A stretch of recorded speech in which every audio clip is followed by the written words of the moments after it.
আসসালামু আলাইকুম প্রিয় দর্শক, আশা করছি সবাই অনেক অনেক ভালো আছেন। প্রিয় দর্শক, অতি দুঃখের সাথে জানাচ্ছি যে ডক্টর মিজানুর রহমান আজহারের ইউটিউব চ্যানেলটি হ্যাক করা হয়েছে।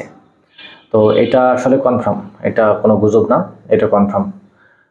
গতকাল সোমবার রাত 2টা নাগাদ, 2টার পরপরই বলা যায়, মিজানুর রহমান আজহারির চ্যানেলের যে ম্যানেজার রয়েছেন যিনি, এবং মিজানুর রহমান আজহারির যে চ্যানেলের যে টিমটা রয়েছে যারা আসলে চ্যানেলটা পরিচালনা করেন, তারা মূলত গতকাল রাত 2টার পর থেকে চ্যানেলের সম্পূর্ণ নিয়ন্ত্রণ হারিয়ে ফেলেন। এবং সেখানে দেখা যায় যে বিভিন্ন যে ক্রিপ্টোকারেন্সি টাইপের কিছু কিছু ইনফরমেশন দিয়ে একটা ভিডিও লাইভ করা হচ্ছিল, এবং সেখানে দেখা যায় যে প্রায় 80,000-এরও বেশি ভিউ হচ্ছিল।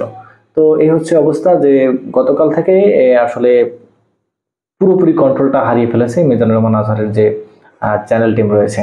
এবং এই জিনিসটা কিন্তু কনফার্ম, আমি আবারও বলতেছি, এবং এটা কনফার্মও করেছেন মালয়েশিয়া থেকে গণমাধ্যমকে এই তথ্য নিশ্চিত করেছেন আজহারের মিডিয়া ম্যানেজার সাইদ হক। তো আমি ব্যক্তিগতভাবে কিন্তু ডক্টর মিজানুর রহমান আজহারের অনেক বড় বড় একজন ভক্ত।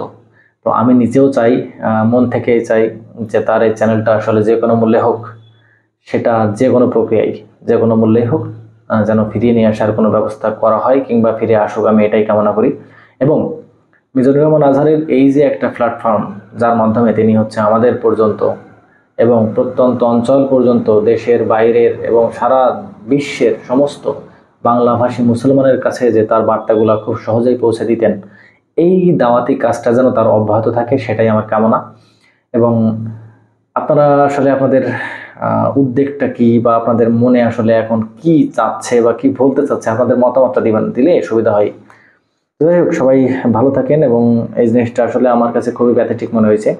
সবাই ভালো থাকেন। পরবর্তী ভিডিও নিয়ে আসার আগ পর্যন্ত আসসালামু আলাইকুম, আল্লাহ হাফেজ।